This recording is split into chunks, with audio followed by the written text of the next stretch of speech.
Good morning बच्चों। आज हम हिंदी व्याकरण में पाठ 13 शब्द भंडार पढ़ेंगे।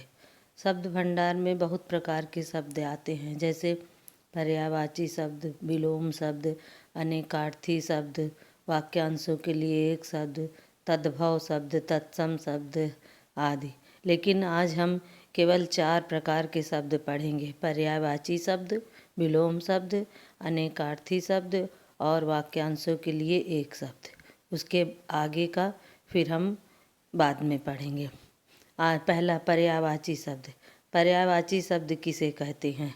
ऐसे शब्दों जिनका एक ही जैसे अर्थ निकले, एक समान अर्थ निकले, उसे पर्यायवाची शब्द कहते हैं। इन्हें समानार्थी शब्द भी कहते हैं।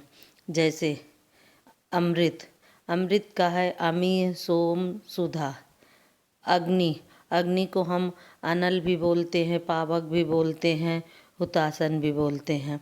ईश्वर, ईश्वर को भगवान के नाम से, प्रभु के नाम से जाना जाता है। ईश्वर, जगदीश, तो ये सब ईश्वर की पर्यायवाची हो गई। कपड़ा, वस्त्र भी बोलते हैं उसको, पट भी बोलते हैं, चीर बोलते हैं। तो ये सब एक जैसे ही सब समान अर्थ वाले शब्द हैं, इसलिए इन्हें समानार्थी या पर्यायवाची शब्द कहते हैं। दूसरा विलोम शब्द। विलोम का अर्थ होता है उल्टा या विपरीतार्थक। ऐसे शब्द जिनका अर्थ उल्टा निकले या विपरीत अर्थ बताए, उन्हें विलोम शब्द कहते हैं। जैसे अपना, अपना शब्द है, उसका उल्टा हो जाता है पराया, तो विलोम उसका पराया हो गया। अग्रज, अग्रज माने बड़ा होता है, उसका विलोम अनुज, अनुज माने छोटा हो जाता है। उचित, उचित का विलोम शब्द अनुचित। धर्म, धर्म का अधर्म हो जाता है। जय का पराजय। उल्टा अर्थ बताने वाले ही शब्दों को विलोम शब्द कहते हैं। आगे है तीसरा शब्द अनेकार्थी शब्द। अनेकार्थी शब्द जिन शब्दों के एक से अधिक अर्थ निकलते हैं, उन्हें अनेकार्थी शब्द कहते हैं। जैसे अंग, अंग का मतलब है शरीर का अंग, शरीर, शरीर, शाखा, ये सब अंग होता है। कनक, कनक का अर्थ 3 होता है, एक तो धतूरा, दूसरा सोना और तीसरा गेहूँ। काल, काल माने समय भी होता है, मृत्यु भी होती है और मौसम भी होता है। घट, घट माने होता है घड़ा और कम, घटना और देह, देह भी होता है उसका। दल, दल माने पत्ता, सेना और समूह। उत्तर, तो उत्तर एक दिशा का भी नाम है, उत्तर की दिशा, और उत्तर का अर्थ होता है जवाब। अगला है वाक्यांशों के लिए एक शब्द।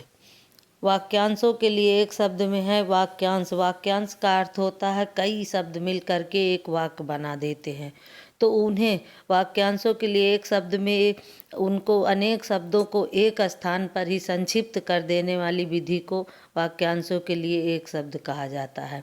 जैसे विष्णु की उपासना करने वाला, तो ये कई शब्द इसमें हैं, 5 शब्द हैं। विष्णु की उपासना करने वाला, उसको एक शब्द में बना देते हैं वैष्णव। जहाँ पहुँचा न जा सके तो उसको अगम्य। सगा भाई, सगा भाई 2 शब्द है, सगा और दूसरा भाई, लेकिन उसको एक शब्द में सहोदर।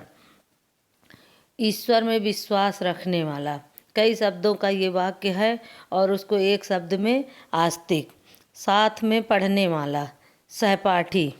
सप्ताह में एक बार होने वाला, साप्ताहिक।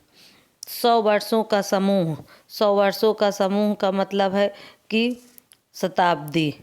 जिसका अंत ना हो, 4 शब्द हैं जिसका अंत ना हो, लेकिन उसको एक शब्द में उसको बना करके अनंत बोला जाता है। जैसे प्रत्यक्ष, प्रत्यक्ष का है कि जो सामने हो, सामने जो होता उसे प्रत्यक्ष बोल देते हैं।